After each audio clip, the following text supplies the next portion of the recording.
Agnès Levallois, les otages israéliens, on ne sait plus combien d'entre eux sont encore vivants. Quand on voit la stratégie guerrière du gouvernement Netanyahou, est-ce que les familles d'otages n'ont pas un peu raison d'être inquiètes? Si, on comprend très bien leur inquiétude, parce que face à la violence des bombardements sur la bande de Gaza, qui tue, on a déjà un bilan de 42 000 morts, évidemment le risque est grand que les otages soient aussi des victimes de ces bombardements, ou en cas de blocage et négociation, comme on l'avait vu il y a quelques temps, il y a pas très longtemps, 6 otages avaient été exécutés par le Hamas, puisqu'il n'y avait rien comme négociation qui permettait d'aboutir. Donc là, on a vraiment un changement de stratégie côté israélien, parce que jusque-là, dès qu'il y avait des otages, tous les moyens étaient mis pour les libérer. Or, depuis le 7 octobre, on voit bien qu'il y a eu un vrai changement, raison pour laquelle les familles sont très critiques à l'égard de ce gouvernement, dont certains membres ont d'ailleurs déclaré officiellement qu'il fallait abandonner ces otages et qu'on ne pouvait absolument pas négocier avec le Hamas. Et donc, si c'était au prix de ces otages, eh ben tant pis.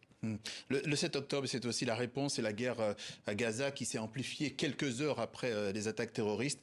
Ça fait donc aussi un an de guerre qu'analyse votre livre, le livre noir de Gaza. Alors il est quasi impossible pour les journalistes étrangers de couvrir cette guerre à Gaza. Pourquoi ce livre est-il si important pour savoir ce qui se passe sur place?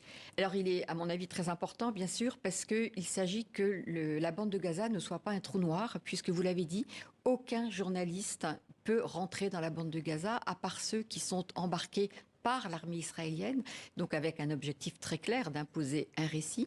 Et à partir de là, l'idée est venue de rassembler toutes les informations possibles, les faits, rien que les faits, et j'insiste sur ce point qui est absolument capital, pour documenter ce qui se passe réellement dans cette bande de Gaza, qui est donc à l'abri des regards.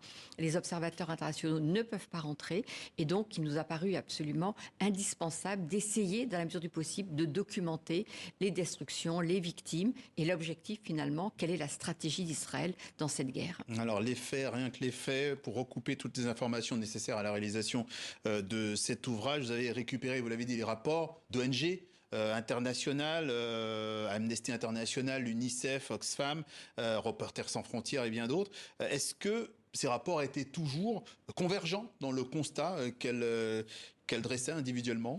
Oui, et ce qui est intéressant, c'est on s'est aussi appuyé sur des ONG israéliennes et palestiniennes, ainsi que sur quelques journalistes israéliens et palestiniens, pour voir quelle était exactement la nature de ces informations et comment on pouvait les utiliser pour documenter ce qui se passe dans la bande de Gaza.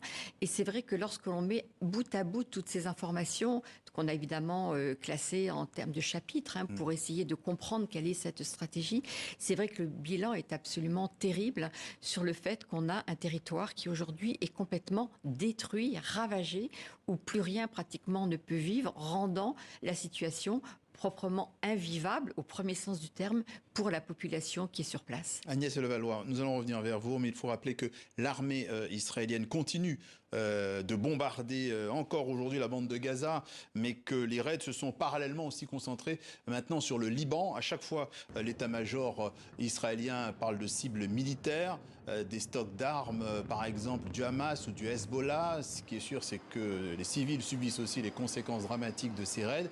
Illustration encore ces dernières heures au Liban, dans le quartier Sainte-Thérèse à Beyrouth. Sur ces images, hier, l'ONU a livré au Liban 25 tonnes d'aide médicale. Agnès Levallois, vice-présidente de l'Institut de recherche d'études Méditerranée, Moyen-Orient, je reviens vers vous. Que cherche Israël dans cette escalade au Liban? Est-ce que c'est poussé finalement l'Iran, l'allié réputé du Hezbollah, à entrer en guerre?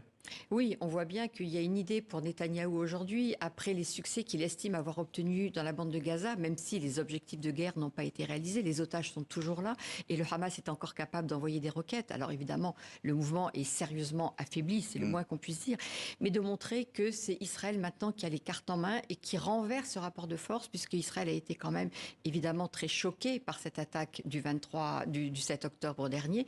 Il s'agit donc de montrer qu'Israël a encore cette capacité de dissuasion, que le rapport de force lui est favorable. Et donc, à partir de là, il s'agit de s'attaquer au Hezbollah avec l'idée d'attaquer, pas forcément militairement, mais d'attaquer l'Iran. C'est-à-dire que l'objectif, c'est vraiment d'atteindre l'Iran tenu pour responsable du soutien apporté aussi bien au Hezbollah qu'au Hamas. Je reviens au cessez-le-feu à Gaza. Il s'éloigne d'un côté à l'Israël, de l'autre le Hamas. Qui en veut encore de ce cessez-le-feu? Aujourd'hui, on voit bien que les deux belligérants n'en veulent pas. C'est clair. Israël, on l'a bien vu, lorsqu'il y a encore quelques jours, Washington et Paris ont proposé un cessez-le-feu, au moins pour le Liban. Il a été balayé d'un revers de main par Netanyahou qui en veut pas.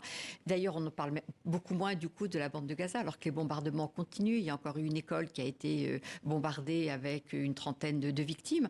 Et donc, on voit bien aujourd'hui que Netanyahou, qui se sent plutôt dans une dynamique de succès militaire, même si on peut discuter de la réalité de cela, mais il se sent dans cette dynamique et donc il estime qu'il est tout puissant absolument et donc il n'a aucune raison aujourd'hui d'accepter un cessez-le-feu, d'autant plus qu'il profite aussi de la période aux États-Unis, période électorale américaine, qui fait que Biden est un peu, j'allais dire, coincé puisqu'il continue à livrer de l'armement à Israël tout en proposant, demandant un cessez-le-feu, mais finalement sa voix n'est pas du tout écoutée à Tel Aviv. Vous l'avez évoqué, les États-Unis, on va y arriver, mais simplement parlons quand même de l'ONU. Est-ce que l'ONU est hors jeu? On sait qu'Antonio Guterres maintenant n'est même plus les persona non grata en Israël.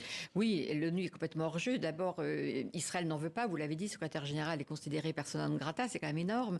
Netanyahou a déclaré à la tribune de l'ONU que l'ONU était un marécage antisémite, donc on voit bien la défiance totale d'Israël à l'égard de cette structure. Et puis, toujours la même question de ce Conseil de sécurité.